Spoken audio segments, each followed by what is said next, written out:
Day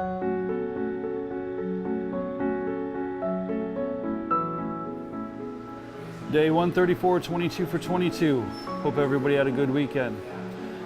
All right, so once again, it comes down to hope.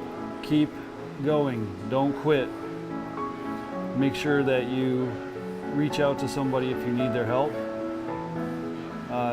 Don't be afraid. We want you here, you need to be here. I'm gonna go ahead and knock out my push-ups today.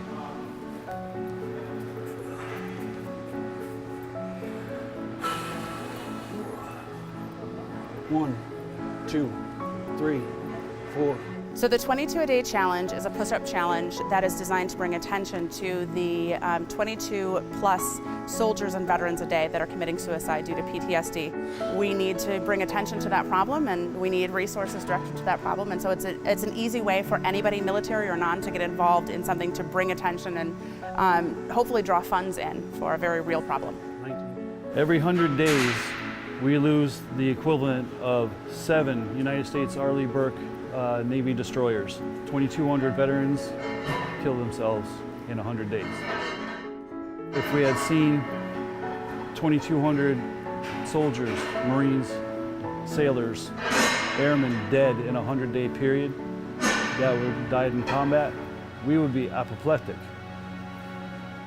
We just let this go, and that can't continue. We have veterans, men, women, who are willing to give everything, their life, for us, for our freedom. And sometimes they get in situations and experience things that most civilians don't have to experience. The transition from a war zone or even a non-war deployment back to everyday life is much more difficult than anyone, even the spouses that are at home, can really understand. What they are seeing and what they're experiencing overseas, they come back home and their family and friends expect that they're the same person that left, and they're not at all. They've seen too much, they've experienced too much, they have lost too much to be that same person. We're taught we're expendable in training, that we're expected to get the job done, and if we die, so be it. It's, you know, to get the mission done, and it's to protect the person on the left and the person to the right. So we kind of place less value on our own lives than we do for the person next to us. So I think when things get bad,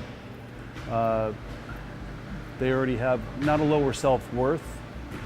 It's hard to explain, it really is. The whole suicide thing for the veterans is a complex issue.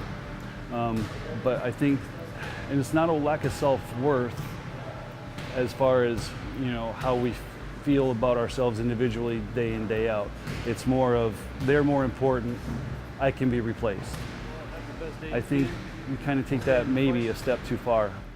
Do not seek a permanent solution to a temporary problem. Tough out. And it's catch-22 because you don't want to scare people from joining the military. So that's why I think it's so important for us to promote that there's help. You know what I mean? If you do, because not everybody's gonna come down with issues. Everybody handles things differently. But I'll tell you, those numbers just, that blew my mind. It was like I was in a fog. I had no idea till I researched it. And that's what happened. I got challenged with the push-ups. I said, well, I'm not gonna just do this. I wanna know what I'm doing it for. I know in my own experience, from 2002 to 2005, I lost my life, basically. I lost my health, then I lost my career, and then after I got out, I lost a family. I didn't get there, but I was on the wrong road. I had somebody come in and save me, basically. Somebody reached out to me and helped me. So now, this is not an obligation, but it's something I love to do. I want to reach out and, you know, hopefully give somebody the same hope that I had. And that's why I say hope in my stuff a lot. It's about hope and having a plan and figuring your way out of the woods.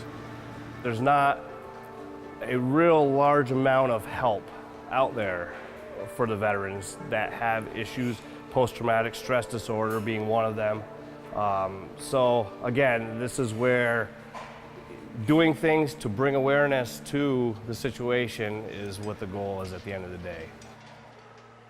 Homeward Bound Adirondacks is an organization located in Saranac Lake.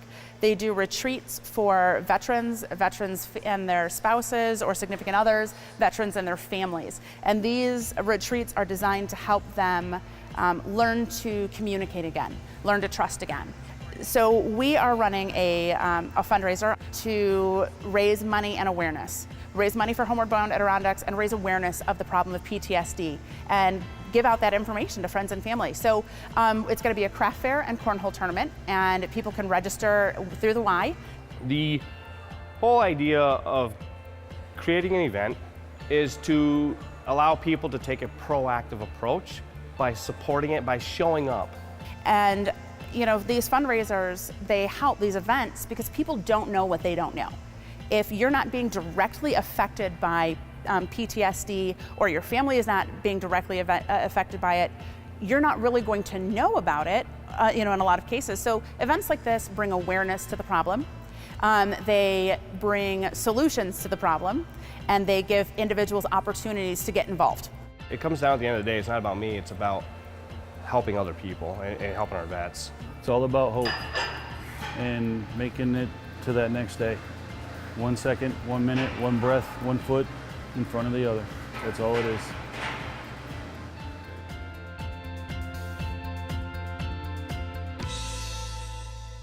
Veterans Coming Home is made possible with support from Casella Resource Solutions and the Cloudsplitter Foundation.